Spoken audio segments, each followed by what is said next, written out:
Nashville has long been considered the beating heart of the country music world, but the new album, The Nashville Sound by Jason Isbell, is infusing the genre with rock, folk, and blues. The Grammy Award winner has turned heads with his lyrics, which this time around address topics like poverty, race, and love.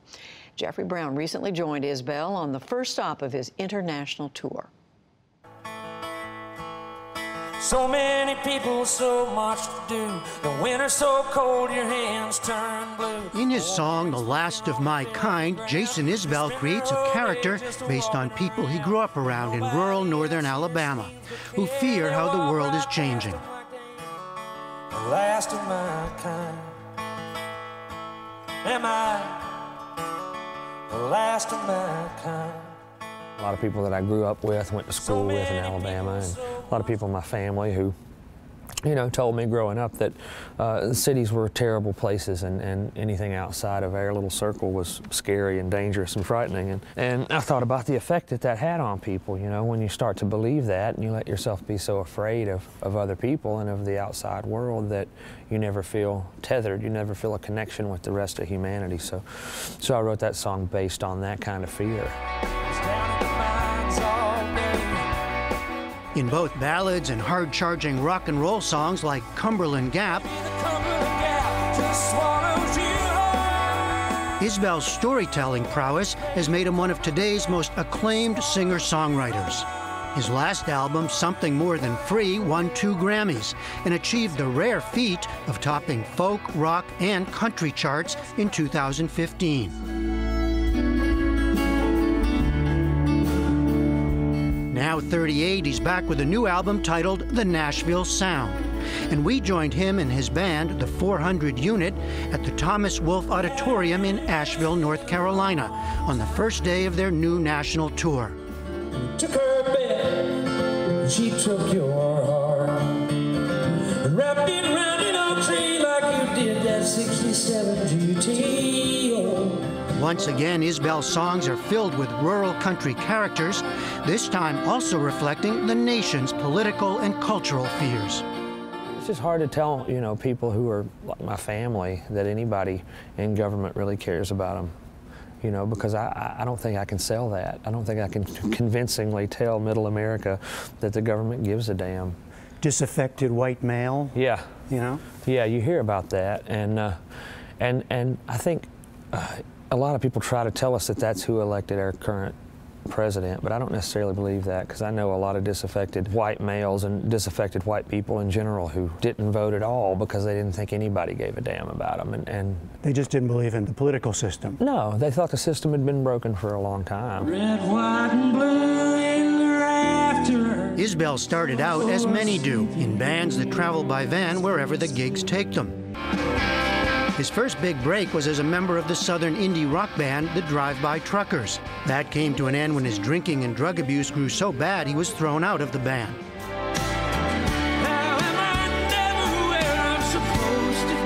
It took him several years to sober up and restart his life and career. Before I stopped drinking, I thought, if I quit drinking, am I still going to be funny? Am I still going to be a good songwriter? Am I going to still be a rock and roll person? People are going to still want to be around me. And then, you know, is my creativity going to be there? I could quit doing these drugs. Am I going to be able to record in the studio? You know, these kind of things. And now they sound so ridiculous, even just coming out of my mouth. Like, of course, that's not where the work comes from. But I can see where the anxiety comes from, because, I mean, in your business, sort of, it's a thin line, isn't it, between kind of making it and not making it, or having success or not? Yeah, it's hard. It's really hard to make a living writing songs and singing them. Really, really hard. A lot of people, you know, they try it out like as a lottery ticket, and then if it doesn't work, they go do something else. But that's not the tradition that I come from. I come from a group of people who pretty much set themselves to do this for the rest of their life, whether it kills them or not. And that's how I was early on. That's how I still am.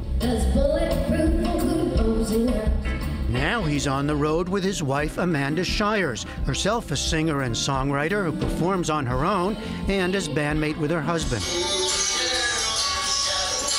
And they're joined by their almost 2-year-old moonshadow-loving daughter, Mercy Rose. Isbell's recent breakthrough success allows some newfound traveling comforts. We've recently gotten to the point where we can have multiple buses. That's something I never really thought that I would get to. Maybe one bus, that'd be great, with a trailer behind it, with their gear in it.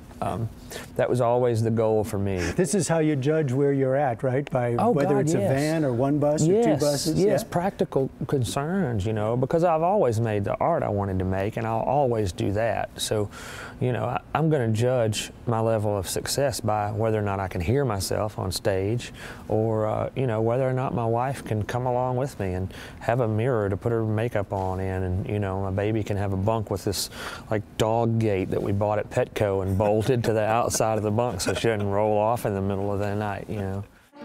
A fragile heart you protected for so long, or the mercy in your sense of right and wrong. In one beautiful love song on the new album, Isbell writes and sings as himself about a future of joy and sorrow with his wife. If you can write a good love song now that actually adds something to the canon of love songs, then you're qualified, in my opinion, you know, because that's tough. That's like painting a picture of a tree that needs to exist, you know. How many times have people done that before? I'm a white man living in a white man's world, and under our roof is a baby girl. I thought this world could be hers one day, but her mama knew better. Another song getting much attention tackles racism in America today. It's called White Man's World. I'm a white man looking in a black man's eye. It's important for me to just continue to notice that there are doors that are open for me that would not be if I was not white or if I was not male. You know, I'm not guilty about it, and I'm not ashamed of it. I had no control over it, you know, and I need to consider those things, because if I don't, then, you know, I'm just running wild and never really considering what privilege that I have and how to make the world a better place for people who don't get what they deserve, you know. But wherever you are, I hope the high road leads you home again. Jason Isbell and the 400 unit will tour the nation this summer and into the fall. For the PBS NewsHour, I'm Jeffrey Brown in Asheville, North Carolina. I know you're tired. As you heard, he's on an international tour.